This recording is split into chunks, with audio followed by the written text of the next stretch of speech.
Most people have the notion that if you self-build, it's cheaper. Okay. So they start off right with that mindset and much more energized to do that. It's not totally a bad thing to want to do that, but today, like you said, we're going to look at the advantages and the disadvantages associated with self-build. Of course, if you're self-building, there are a few advantages there. First of all, your location is directly in your hands. You can choose that I'm building in Apam, I'm building in Pokwase, I'm building in wherever you choose. That choice is yours. So location is not restrictive to where the development per se is undergoing.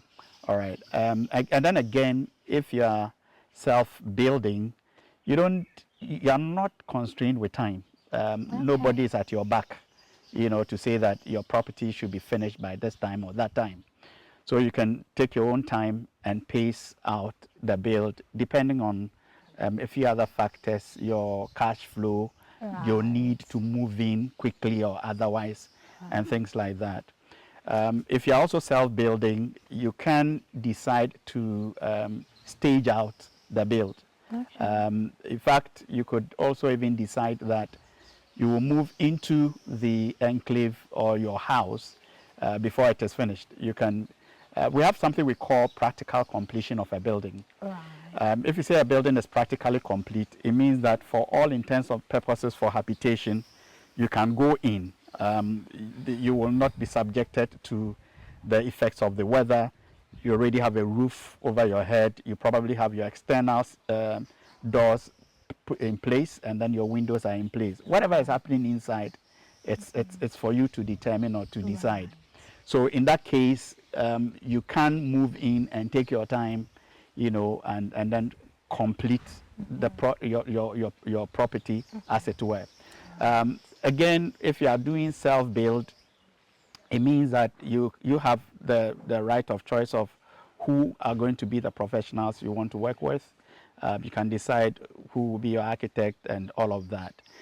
Maybe another advantage I can think about is that for every development enclave, we have architectural themes. So if you are self-building, you could be free on whichever architectural theme you want to use. You could be free on whichever exterior facades you want to choose without infringing on probably rules of the estate. So those are some of the advantages that come with a self-build. But it also comes with a huge lot of disadvantages, which we could delve into as well. Right. I would like us to talk about that. I remember when we were treating building material choices in the building process, you mentioned a number of, you shared an experience where people would sometimes go to the market, and then because they do not have the kind of eyes you have, they're unable to make the right decision regarding materials and all of that. I'm sure it all forms part of the disadvantages. So we would like to know more about the downsides. Okay. Yes. So with the downsides of self-build, it starts first of all with the acquisition of land. Right. It can be daunting. It can be laborious. We all are aware of land litigations, imperfection in titling. What this means is that you will have to pursue and follow up on all of these. Permit acquisition, you would have to be doing that yourself. Trying to engage different professionals, assuming you want to do it well, like we have already discussed, the role of professionals in the build. This time, it means that you would have to go out of your way, look for the professionals. Let's name them. You're looking for an architect. Yes. You're looking for a structural engineer. you are looking for a quantity surveyor. Actually, you may be looking for a surveyor to come and map out your place to start with. And then after that, you look for the architect, structural engineer, quantity surveyor, mechanical engineer, electrical engineer. You look for a project manager or supervisor for your thing. And then you have to look for artisans that you would have to work with. All of that process can be overwhelming. Then you are coming to the decision of permits and the pursuit of permits. You're going to be looking for permits with the authorities. You are looking for EPA permit, fire permit. It's so many things together. The building has not started, but you're already tired. Because you have chosen to self-build. Okay. Now, for those who decide to, cut corners, it comes to bite them along the line. So when you say cut corners, in what regard? Examples? Some may decide to start building without a permit. Right. Okay. So it explains why sometimes in town you would see AMA inscriptions on ongoing projects. Exactly. Stop work now. Exactly. And all of that, because the permit acquisition actually takes some time. Okay. And the permits also require that your drawings are of a certain standard. It follows certain details that can be tabled, for the authorizing agencies to properly say that indeed your designs, your details, your drawings, and everything meets the permits that are required. Right. So you would want to go through all that by yourself, before you commence the building, and it's a lot of work.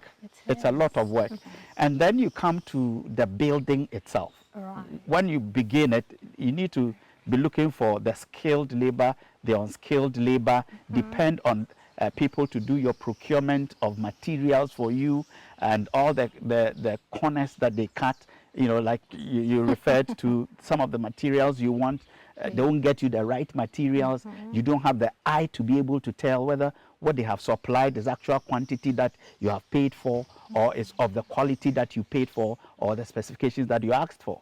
So all of these make it almost a deterrent, wanting to do it by yourself, and especially if you want to do it very well. Then again, with the self-build, you end up probably having a nice house but sitting in the middle of nowhere. Your environment is not determined by you. Your neighborhood is not determined by you. Who become the playmates of your kids are not predetermined by you. Okay. You probably are the eye of the neighborhood. Wow. When you are coming home, everybody is looking at you. Okay. If there is an unfortunate target for armed robbery, you are the target, because you are the only one whose house is looking that nice. Okay. Everybody else around you is in some uncompleted structure or building. So there are challenges, and we have personally dealt with clients who have attempted self-build.